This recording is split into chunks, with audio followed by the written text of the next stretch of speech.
So just a bit more about Newton's second law before we touch on Newton's third law is once again reiterating the fact that the units of force are measured in newtons after Isaac Newton. And if you look at this table here, what a newton is composed of, a kilogram multiplied by a meter per second squared. And so that's why we're always wanting to have our units in kilograms and meters and seconds. So if your units aren't in those things, you probably should convert as one of the first steps in a problem. You can see some of the other systems of measurement here, but we'll try not to use those and confuse you in this class. So in the last video we watched about how to make a free body diagram. That's going to be really important for Newton's third law of motion, to figure out what the force pair is and then apply that in a problem situation. So Newton's third law states that for every force there is an equal and opposite force, and that sounds pretty simple, and it really is, but there's some nuances that I'll need to teach you about force pairs, and it's best described with free body diagrams. What we have in this picture here is a hand. Looks like it is exerting a force on the desk by the hand, and a force by the desk back on the hand. And so what we would say here is this is a third law force pair, and one of the key things is that third law force pairs act on separate free body diagrams. So let me draw a free body diagram for this situation here. So first what I'm going to do here is I'm going to draw a free body diagram of the hand, and then I'm going to draw a free body diagram of the desk. So first let's take a look at the desk. The hand exerted a force in that direction acting on the desk. So when you don't know what force it is, since it's not a perpendicular force, we can just label it as F, which just represents some random force. Really it would be a normal force in 2 dimensions, but we're not there yet. So a force by the hand on the desk. And so here's the point I want to make right here. The third law force pair is not on this free body diagram of the desk. The third law force pair is on a free body diagram of the hand itself. And one of the tricks I teach students is it's got to be the same kind of force, the same flavor.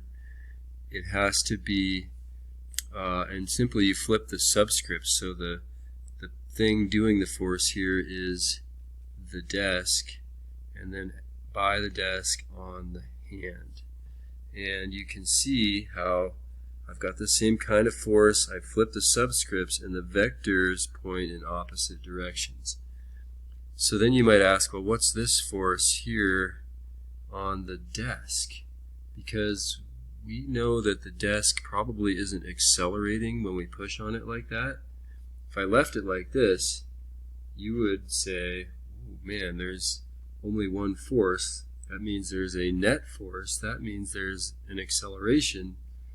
That is not happening. So there has to be a force acting to keep the desk from moving. So in this case we'll just write some force by some agent. We're not sure yet, but it's definitely acting on the desk to keep it in one spot. So what's holding the desk there? Well, the floor, basically. So this is a force by the floor on the desk. And so really that's a frictional force that keeps the desk from moving. If you pushed on a desk with a zero friction situation, the desk would just start sliding. Imagine the desk is on wheels. Yeah, if you press down on it, even if it's at an angle, part of your force will be transferred to the object and the object would accelerate. Now, key idea here. These two forces are not third law force pairs. This is the third law force pair. The key is third law force pairs are always on separate free body diagrams.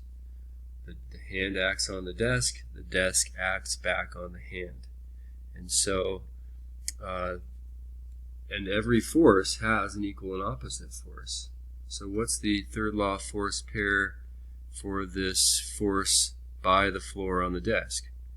We would have to draw a free body diagram of the floor. So here's the floor.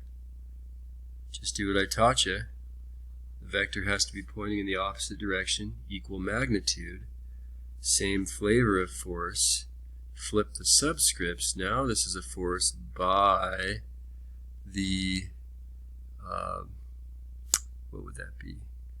Well, what is keeping the desk in place? So here it is. It's a force by the desk acting on the floor. I just switched those two subscripts. This is a free body diagram of the floor, and then we can identify these guys as being a third law force pair there. So one question I like to ask students, and I'll probably do this in class too, is you can kind of see this pattern of like there's always going to be an equal and opposite force, and it makes you think, well, how can anything ever move in the universe? And an example I give is, what if you have a student trying to open a door, right? The student, so here's a door, okay, and the student's going to want to push the door, like my drawings there, and open it. So the student's going to push on the door. The door is going to push back on the student with equal and opposite force. How can the door open? Well, the question is, we got to draw a free body diagram for each of these situations to understand what's happening. So let's draw a free body diagram for the person, and then we'll draw one for the door. Okay, so the person, we're not going to draw this force that they're pushing with, because when you do free body diagrams, you just draw the forces acting on the object, not the forces that the object is doing. So we've got the force here by the door on the person in that direction. And then over here on the free body diagram of the door, we have the equal and opposite force, the force by the person on the door. Okay, so here's our Newton's third law force pair. So our question was, well, how can the door move? Well, in this case, if I look at the free body diagram of the door, I have a moving object. I have an unbalanced free body diagram. This net force here is something. There's no force opposing the motion. Actually, there is, but it's really small. It's a frictional force by the hinges on the door, which is going to be a lot less than the force that the person pushes with. So I've tried to show that as this arrow, this force vector, is shorter. The length of the vector indicates the magnitude of the force. And so in that case, you can see, yeah, the door can open. Over here, the person doesn't move. So how can we explain that? If they're not moving, they have to have a force that's balancing out their pushing force, and that is a friction force by the floor on the person, which is equal and opposite, but most certainly not a third law force pair. Why? Because third law force pairs exist on separate free body diagrams. And so the person doesn't move, the door does, and then what do you know? You can actually walk through the door. Okay, so before I finish up this video, let's apply this to a real situation. Rocket propulsion can be explained using Newton's third law. Hot gases from combustion spew out of the tail of the rocket at high speeds. The reaction force is what propels the rocket. So you could take a moment and draw some free body diagrams here. The fuel pushes on the rocket pushes on the fuel. There's a third law force pair. the fuel accelerates one way, the rocket accelerates the other way. And the key to this is that rockets can move in outer space, because you might say, well, if there's no air in outer space, how can the rocket move if it has nothing to push on? Well, it pushes on something coming out of itself, which is quite ingenious. So one of the activities we'll do soon is a bit of a challenge where we're going to kind of stay with this rocket propulsion theme and Newton's third law. And I have a challenge for you guys that I'll introduce in class coming up. Hopefully that helps. Let me know if you have questions. Make sure you're writing these down in your notebook as you watch these. And during our meetings in class, I can help you with those. Or online students, make sure you're sending me a chat message and or a video call, and we can talk about some of these things as things get a little bit more complex. Okay, see ya.